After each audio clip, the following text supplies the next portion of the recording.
Assalamualaikum warahmatullahi wabarakatuh. Kami dari kelompok 6 akan membahas materi tentang aset tetap dan dampak perpajakan sesuai PSAK 16 dan penerapannya, penurunan nilai aset sesuai PSAK 48 dan contoh. Adapun anggota kelompok 6 adalah saya sendiri Sari Molisa dan dua orang teman saya yaitu Cita Setia Rahmi dan Nakita Salsabila Yuhatia. Adapun submaterinya ada 3, yaitu yang pertama aset tetap, yang kedua dampak perpajakan, dan yang ketiga penurunan nilai aset. Langsung saja masuk ke materi pertama, yaitu tentang aset tetap. Dalam aset tetap dibedakan menjadi 6 materi, yaitu yang pertama definisi, yang kedua pengakuan aset tetap, yang ketiga pengakuan awal, yang keempat pengukuran setelah pengakuan awal, yang kelima pengungkapan, dan yang terakhir yaitu penghentian pengakuan. Yang pertama yaitu definisi aset tetap. Aset tetap adalah aset berwujud yang diperkirakan untuk digunakan lebih dari satu periode, dan yang kedua digunakan dalam produksi atau penyediaan barang atau jasa, atau untuk diletakkan kepada pihak lain atau untuk tujuan administratif. Dari definisi tersebut ada beberapa hal penting, yaitu yang pertama aset tersebut mempunyai bentuk fisik, dan yang kedua digunakan untuk produksi atau penyediaan barang dan jasa. Jadi jika tanah yang dimiliki oleh perusahaan dengan tujuan untuk dijual itu bukan merupakan aset tetap. Dan yang ketiga digunakan untuk lebih dari satu periode akuntansi. Biaya perolehan aset tetap diakui sebagai aset jika yang pertama biaya perolehan dapat diukur secara andal, dan yang kedua kemungkinan besar entitas akan memperoleh manfaat ekonomi masa depan dari aset tersebut. Jadi entitas harus mengevaluasi semua biaya perolehan aset tetap pada saat terjadinya. Biaya tersebut termasuk biaya untuk memperoleh atau mengkonstruksi aset tetap, atau untuk menambah atau mengganti atau untuk memperbaikinya. Jika pengeluaran tersebut menimbulkan manfaat ekonomis di masa depan, maka juga dapat diakui sebagai aset. Selanjutnya yaitu pengakuan awal. Jadi suatu aset tetap yang memenuhi kualifikasi untuk diakui sebagai aset pada awalnya harus diukur sebesar biaya perolehan. Jadi komponen biaya perolehan tersebut ada 3, yaitu yang pertama harga perolehannya sendiri, yang kedua biaya-biaya yang dapat diatribusikan secara langsung seperti biaya imbalan kerja, biaya penyiapan lahan untuk pabrik, biaya penanganan dan penyerahan awal, biaya perakitan dan instalasi, dan lain-lain. Dan yang ketiga yaitu estimasi awal biaya pembongkaran dan pemindahan aset tetap dan restorasi lokasi aset. Ada kalanya perusahaan tersebut membangun asetnya sendiri. Nah, jadi untuk pembangunan aset tersebut perusahaan dapat memperoleh pinjaman, dan dari pinjaman tersebut perusahaan akan menanggung biaya pinjaman. Nah, perlakuan akuntansi tersebut telah diatur dalam PSAK 26 tentang biaya pinjaman. Selanjutnya yaitu pengukuran biaya perolehan. Jadi biaya perolehan aset tetap setara dengan nilai tunai yang diakui pada saat terjadinya. Selanjutnya yaitu pengukuran setelah pengakuan awal. Terdapat 2 metode, yaitu metode biaya dan metode revaluasi. Jadi dalam metode biaya, aset tetap dicatat sebesar biaya perolehan dikurangi akumulasi penyusutan dan akumulasi rugi penurunan nilai aset. Yang kedua yaitu dalam model revaluasi. Jadi setelah diakui sebagai aset, suatu aset tetap yang nilai wajarnya dapat diukur secara andal harus dicatat pada jumlah revaluasian, yaitu nilai wajar pada tanggal revaluasi dikurangi dengan akumulasi penyusutan dan akumulasi rugi penurunan nilai yang terjadi setelah tanggal revaluasi tersebut. Setelah itu juga terdapat penyusutan. Jadi setiap bagian dari aset tetap memiliki biaya perolehan sudah cukup signifikan terhadap total biaya perolehan seluruh aset, harus disusutkan secara terpisah. Jadi terdapat beberapa metode penyusutan, yaitu seperti garis lurus, saldo menurun, dan unit produksi. Selanjutnya yaitu pengungkapan. Jadi laporan keuangan mengungkapkan untuk setiap kelompok aset tetap antara lain yang pertama dasar pengukuran yang digunakan, yang kedua metode penyusutan, yang ketiga umur manfaat, yang keempat jumlah tercatat bruto dan akumulasi penyusutan, yang kelima yaitu rekonsiliasi jumlah tercatat. Selanjutnya yaitu penghentian aset tetap. Jadi aset tetap dihentikan pengakuannya hanya jika yang pertama pada saat pelepasan, yang kedua ketika tidak terdapat lagi manfaat ekonomis. Jadi keuntungan atau kerugian aset tetap tersebut dimasukkan ke dalam laporan laba rugi entitas. Jadi laba rugi yang timbul dari penghentian pengakuan aset tetap harus dimasukkan ke dalam laporan laba rugi komprehensif pada saat aset tersebut diberhentikan pengakuannya. Selanjutnya yaitu hubungan revaluasi aset tetap untuk tujuan pajak dan akuntansi. Jadi revaluasi aset tetap untuk tujuan pajak dibentuk pada Peraturan Menteri Keuangan Nomor 233 Tahun 2015, yaitu revaluasi tetap tidak dapat dilakukan kembali sebelum 5 tahun, dapat dilakukan untuk sebagian aset atau seluruh aset. Masa manfaat aset tetap setelah revaluasi disesuaikan kembali menjadi manfaat penuh untuk kelompok aset tersebut. Dasar penyusutan aset tetap adalah nilai pada saat revaluasi aset tetap. Sedangkan revaluasi aset tetap untuk tujuan akuntansi mengikuti ketentuan PSAK 16 sebagai berikut. Yang pertama, revaluasi aset tetap dilakukan reguler untuk memastikan jumlah tercatat tidak berbeda secara material dengan nilai wajar. Yang kedua, jika suatu aset direvaluasi, maka seluruh kelompok aset tetap dalam kelas yang sama direvaluasi. Selanjutnya yaitu entitas dapat memilih melakukan evaluasi aset tetap untuk tujuan akuntansi, tujuan pajak maupun tujuan pajak dan akuntansi. Selanjutnya, konsekuensi pajak kini dan tangguhan atas revaluasi aset tetap. Jika entitas melakukan evaluasi aset tetap untuk tujuan pajak, maka konsekuensi pajak yang timbul dari revaluasi tersebut diakui dalam laba rugi. Maka, yang pertama, jumlah pajak yang telah dibayar diakui sebagai beban pajak dalam laba rugi. Yang kedua, timbul perbedaan temporer yang dapat dikurangkan karena dasar pengenaan pajak atas aset tetap menjadi lebih tinggi dari jumlah tercatat secara akuntansi. Nah, perbedaan temporer tersebut menimbulkan aset pajak tangguhan karena manfaat ekonomi akan mengalir ke entitas dalam bentuk pengurangan laba kena pajak di masa depan ketika jumlah tercatat aset tersebut dipulihkan. Kenaikan dasar pengenaan pajak telah direvaluasi mengakibatkan jumlah penyusutan secara pajak menjadi lebih besar dibandingkan dengan penyusutan secara akuntansi di masa depan. Pajak tangguhan yang berasal dari perbedaan temporer ini diakui di dalam laba rugi. Selanjutnya, jika entitas melakukan revaluasi aset tetap untuk tujuan akuntansi dan pajak, maka pajak kini dan tangguhan dipangkas dengan komprehensif lain atau laba rugi bergantung pada peristiwa yang menyebabkan timbulnya konsekuensi pajak kini dan tangguhan tersebut. Baiklah, materi selanjutnya akan saya jelaskan yaitu tentang dampak perpajakan atas aset tetap. Ada beberapa perbedaan aturan tentang aset tetap menurut PSAK 16 dengan aturan di perpajakan, yaitu yang pertama dari segi metode penyusutan. Pada aturan perpajakan hanya mengenal dua metode penyusutan, yaitu saldo menurun dan garis lurus.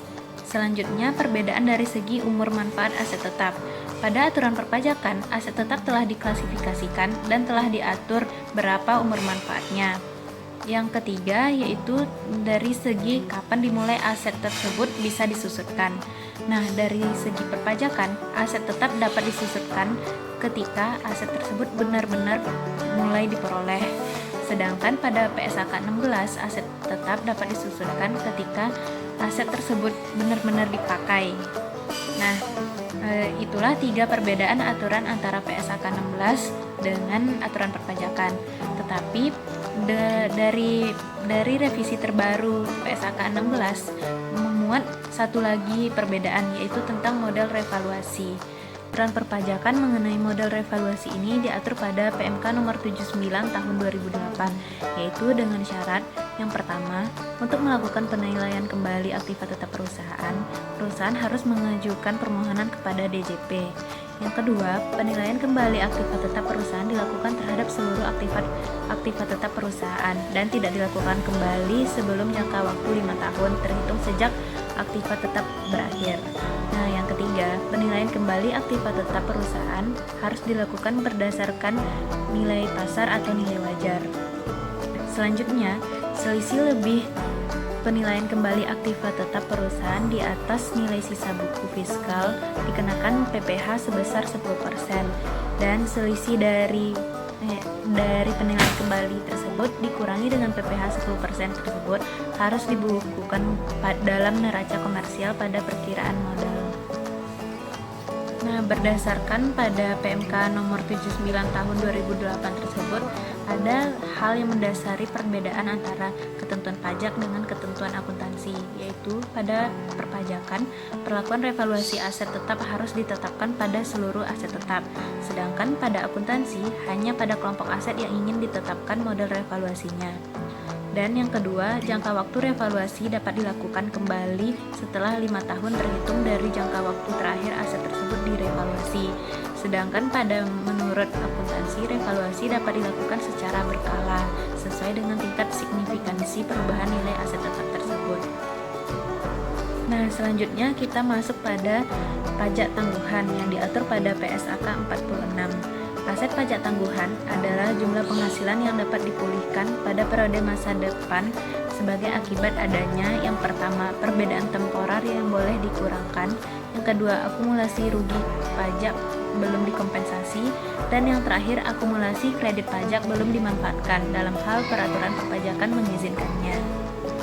Bicara tentang perbedaan, ada dua perbedaan yang terdapat dalam perpajakan, yaitu perbedaan permanen dan perbedaan sementara. Perbedaan permanen yaitu perbedaan pengakuan pajak yang timbul karena terjadi transaksi-transaksi pendapatan dan biaya yang diakui menurut akuntansi komersial dan tidak diakui menurut fiskal. Jadi ada beberapa hal yang dapat dikategorikan sebagai penghasilan menurut akuntansi, sedangkan menurut fiskal tersebut bukanlah tergolong penghasilan. Begitupun sebaliknya. Sedangkan yang kedua adalah perbedaan sementara. Perbedaan sementara adalah perbedaan yang terjadi secara fiskal karena perbedaan pengakuan waktu dan biaya dalam menghitung laba. Contohnya adalah metode penyusutan atau amortisasi. Nah, selanjutnya adalah pajak tangguhan.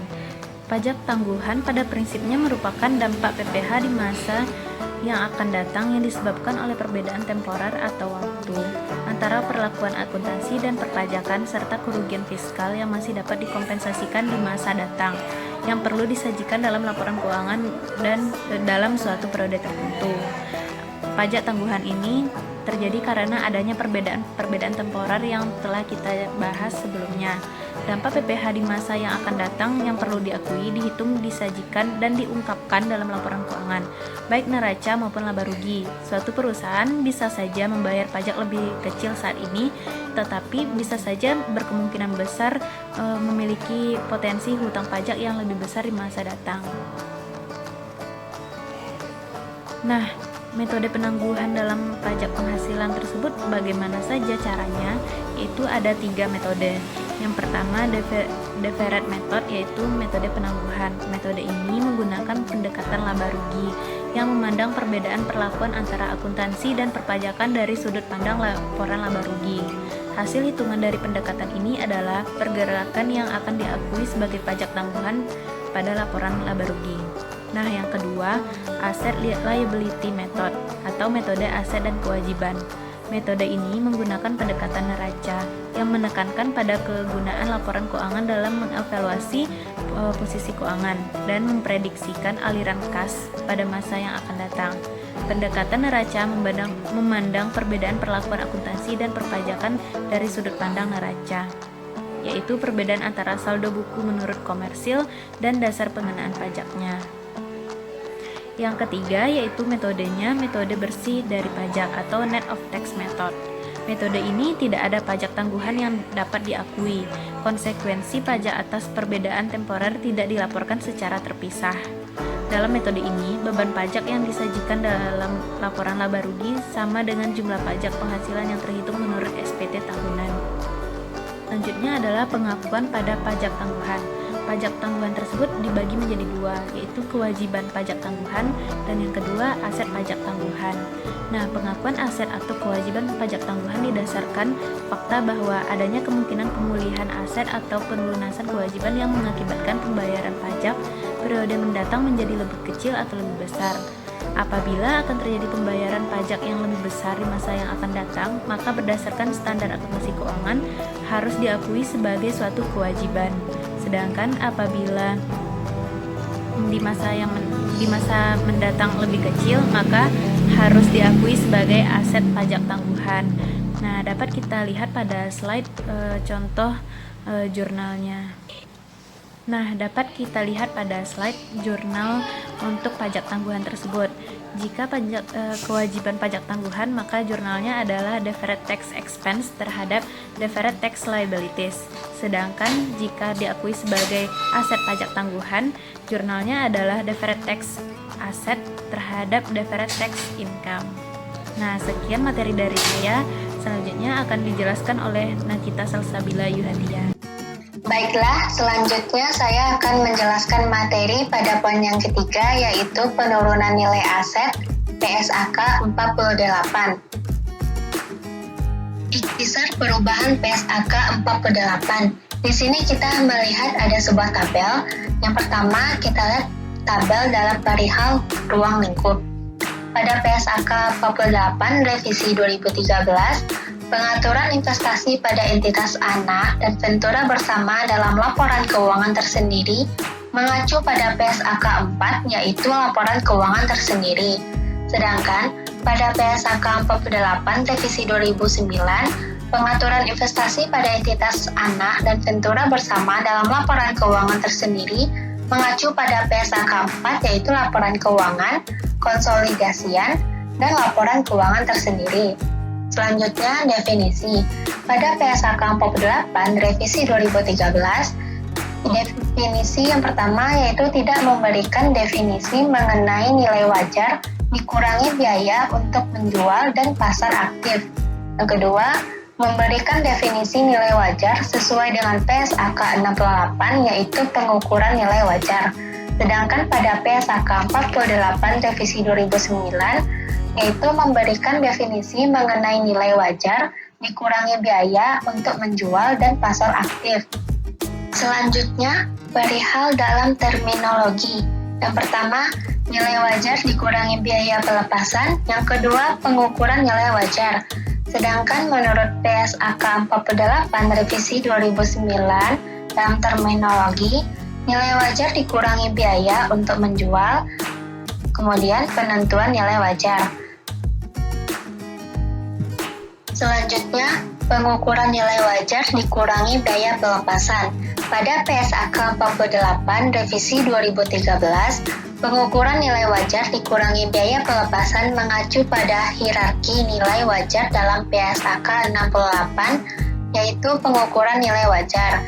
Sedangkan pada PSAK 48 revisi 2009, memberikan pengaturan mengenai nilai wajar dikurangi biaya untuk menjual. Selanjutnya, perihal komposisi estimasi arus kas masa depan.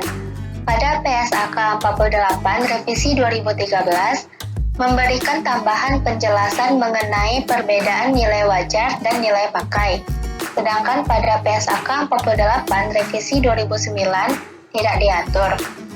Selanjutnya, perihal alokasi goodwill pada unit penghasil kas.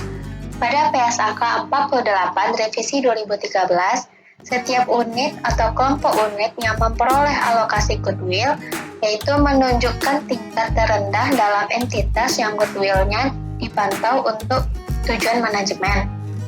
Sedangkan pada PSAK 48 revisi 2009, setiap unit atau kelompok unit yang memperoleh alokasi goodwill menunjukkan tingkat terendahnya dalam entitas goodwill-nya dipantau untuk tujuan manajemen internal.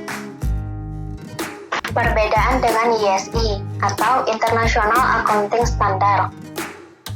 Pada PSAK 48 revisi 2013, penurunan nilai aset mengadopsi seluruh pengaturan dalam ISI 36 Impairment of Asset per efektif 1 Januari 2014 kecuali yang pertama, tidak mengecualikan aset biologik karena belum diadopsi.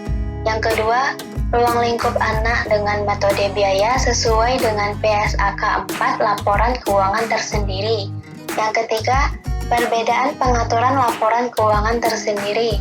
Yang keempat, tanggal efektif dan ketentuan transisi.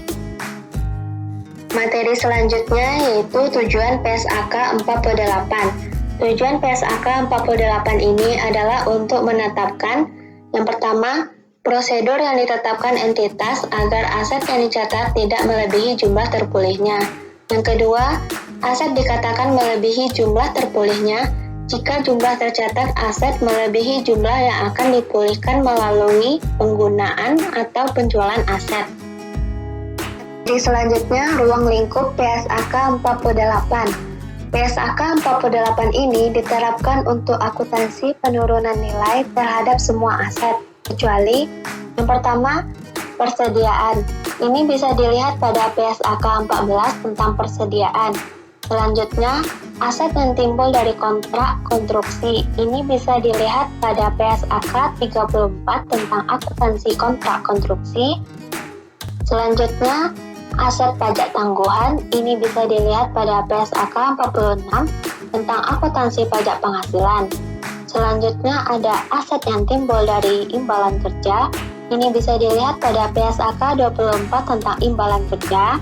Selanjutnya, ada aset keuangan yang termasuk dalam ruang lingkup PSAK 55 tentang instrumen keuangan, yaitu pengakuan dan pengukuran. Selanjutnya, ada properti investasi yang diukur pada nilai wajar. Ini bisa dilihat pada PSAK 13 tentang properti investasi.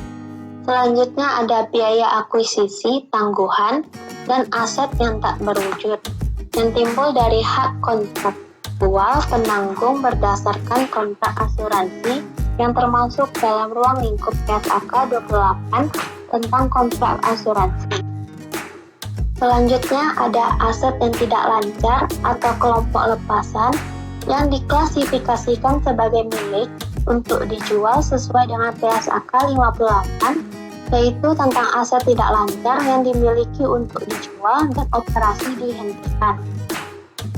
Pendekatan umum dalam penaksiran penurunan nilai aset. Penurunan nilai terjadi jika nilai tercatat aset melebihi nilai terpulihkan. Nilai terpulihkan adalah nilai yang lebih tinggi antara nilai wajar dikurangi dengan biaya penjualan dan nilai pakai. Kerugian penurunan nilai merupakan selisih antara nilai tercatat dikurangi dengan nilai terpulihkan. Kerugian tersebut diakui dalam laporan laba rugi pada saat terjadinya. Menurut PSAK 48, pada setiap tanggal neraca, perusahaan harus mereview ada atau tidaknya indikasi penurunan nilai aset. Jika terdapat indikasi penurunan nilai aset, perusahaan harus menafsirkan jumlah terpulihkan dari aset tersebut. Aset dikatakan turun nilainya jika jumlah terpulihkan dari aset tersebut kurang dari nilai tercatatnya. Identifikasi aset yang mungkin mengalami penurunan nilai aset. Pada setiap akhir periode pelaporan, suatu entitas harus menilai apakah terdapat indikasi suatu aset mengalami penurunan nilai.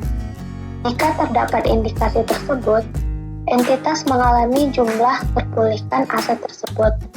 Terlepas apakah terdapat indikasi penurunan nilai untuk aset tidak berwujud tertentu dan goodwill, entitas harus minimal setahun sekali melakukan pengujian penurunan nilai dengan membandingkan nilai tercatatnya dengan jumlah terpulihkannya, yaitu aset tidak berwujud dengan masa manfaat tidak terbatas, kemudian aset tidak berwujud yang belum digunakan, kemudian goodwill yang diperoleh dalam suatu kombinasi bisnis. Dalam menilai apakah terdapat indikasi bahwa aset mungkin mengalami penurunan nilai, entitas harus mempertimbangkan minimal hal-hal berikut ini. Yang pertama, ada informasi dari sumber eksternal, yaitu ada perubahan signifikan nilai pasar, kemudian ada perubahan signifikan teknologi, pasar, ekonomi, dan lingkup hukum, kemudian ada perubahan suku bunga, kemudian ada jumlah tercatat aset neto entitas melebihi kapasitas pasarnya. Kemudian kita juga bisa melihat informasi dari sumber-sumber internal, yaitu bukti kerusakan fisik aset, kemudian ada perubahan signifikan atas penggunaan, penghentian, dan masa manfaat aset. Kemudian ada bukti internal mengindikasikan bahwa kinerja ekonomi aset lebih buruk dari yang diharapkan. PSAK 48 mendefinisikan jumlah terpulihkan suatu aset sebagai jumlah yang lebih tinggi antara, yaitu fair value less cost to sell adalah jumlah yang dapat dihasilkan dari penjualan suatu aset atau unit penghasil kas dalam transaksi antara pihak-pihak yang mengerti dan berkehendak bebas tanpa tekanan, dikurangi biaya pelepasan aset. Kemudian, nilai pakai adalah nilai sekarang dari taksiran arus kas yang diharapkan akan diterima atau unit penghasil kas. Pengukuran jumlah terpulihkan. Ada nilai wajar dikurangi biaya penjualan. Nilai wajar dikurangi biaya penjualan adalah jumlah yang dapat dihasilkan dari penjualan suatu aset atau unit penghasil kas dalam transaksi antara pihak-pihak yang mengerti dan berkehendak bebas tanpa tekanan, dikurangi biaya pelepasan aset. Kemudian, nilai pakai. Nilai pakai adalah nilai sekarang dari taksiran arus kas yang diharapkan akan diterima atau unit penghasil kas. Elemen-elemen berikut harus diperhitungkan dalam perhitungan nilai pakai aset, yaitu ada estimasi arus kas masa depan yang diharapkan entitas akan diperoleh dari aset. Kemudian, ekspektasi mengenai kemungkinan variasi dari jumlah atau waktu arus kas masa depan tersebut. Kemudian ada nilai waktu uang, diwakili oleh suku bunga pasar bebas risiko yang berlaku. Kemudian ada harga untuk menanggung ketidakpastian yang melekat pada aset. Kemudian ada faktor-faktor lain seperti likuiditas yang akan mempertimbangkan oleh pelaku pasar dalam menilai arus kas masa depan yang diharapkan entitas akan diperoleh dari aset tersebut.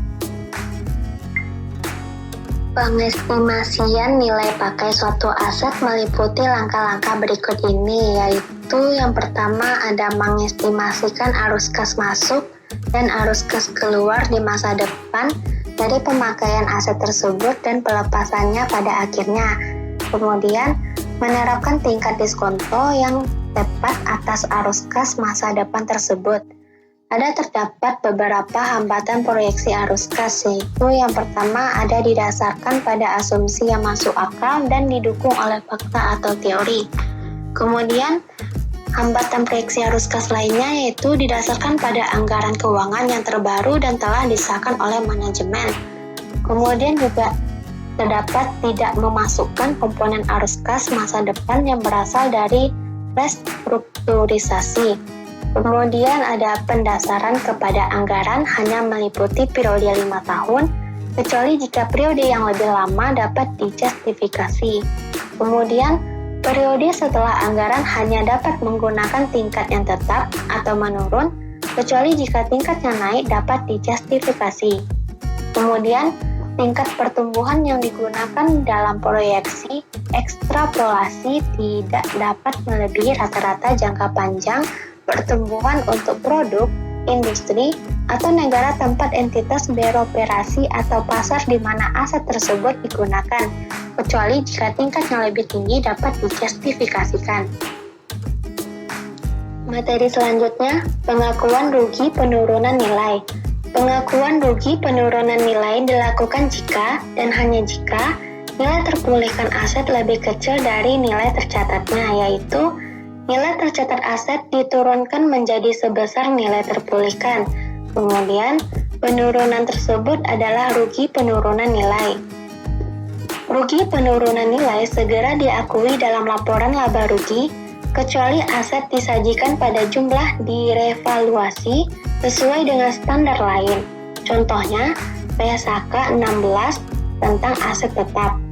Setiap rugi penurunan nilai aset revaluasian diperlakukan sebagai penurunan revaluasi sesuai standar lain tersebut.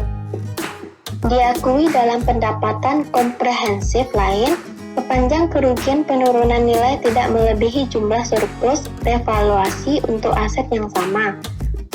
Kemudian, rugi penurunan nilai atas aset revaluasian mengurangi surplus revaluasi untuk aset tersebut. Ini merupakan sebuah contoh. Misalkan, PT Anggrek melakukan uji penurunan nilai terhadap peralatan yang dimilikinya. Nilai tercatat dari peralatan sebesar 400 juta, nilai wajar dikurangi biaya untuk menjual 360 juta, dan nilai pakainya 410 juta. Dari contoh ini kita tahu bahwa di sini contohnya tidak ada penurunan nilai. Materi selanjutnya yaitu pengungkapan. Pengungkapan yang lebih ekstensif disyaratkan. Pengungkapan tambahan utama termasuk informasi yang mendalam untuk setiap UPK atau kelompok UPK yang memiliki nilai tercatat goodwill atau aset tidak berwujud dengan masa manfaat tidak terbatas, termasuk asumsi utama dan pendekatan manajemen yang digunakan untuk mengukur nilai terpulihkan. Kemudian, periode di mana manajemen telah memproyeksikan arus kas. Kemudian, tingkat pertumbuhan, tingkat diskonto, jumlah terpulihkan aset atau unit penghasil kas, dan apakah jumlah terpulihkan aset atau unit penghasil kas adalah nilai wajarnya dikurangi biaya pelepasan atau nilai pakainya. Jika jumlah terpulihkan merupakan nilai wajar dikurangi biaya pelepasan, maka entitas mengungkapkan informasi yang pertama, tingkat hierarki sesuai PSAK 68. Kemudian, deskripsi teknik penilaian level 2 dan 3. Kemudian, asumsi utama level 2 dan 3. Sekian presentasi dari kelompok 6. Semoga ilmu yang diberikan bermanfaat. Kami tutup dengan wassalamualaikum warahmatullahi wabarakatuh.